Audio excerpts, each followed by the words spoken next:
মুন্সিগঞ্জের সুবিধা বঞ্চিত শিক্ষার্থীদের শিক্ষাবৃত্তি ও সাধারণ শিক্ষাবৃত্তি প্রদান। মুন্সিগঞ্জের প্রতিনিধির পাঠানো তথ্য ও ভিডিও চিত্রে বিস্তারিত আয়েশা আক্তার। মুন্সিগঞ্জের সুবিধাবঞ্চিত শিক্ষার্থীদের শিক্ষাবৃত্তি ও সাধারণ শিক্ষাবৃত্তি প্রদান করেছে বেসরকারি উন্নয়ন সংস্থা অকুল ফাউন্ডেশন পপি উন্নয়ন সংস্থা উদ্যোগে।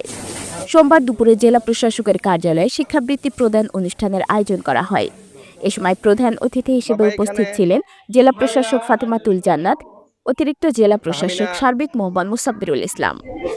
সভাপতিত্ব করেন উপপরিচালক মাইক্রোফাইন্যান্স পথপ্রধান সঞ্জীব চন্দ্র ভদ্র।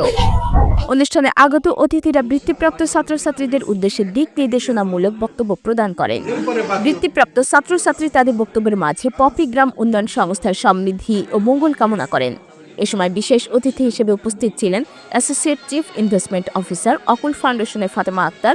এছাড়াও পপি প্রধান কার্যালয়ের কর্মকর্তাগণ, সহযোগী সংস্থা সহ বৃত্তিপ্রাপ্ত ছাত্রছাত্রী ও তাদের অভিভাবকগণ উক্ত অনুষ্ঠানে উপস্থিত ছিলেন।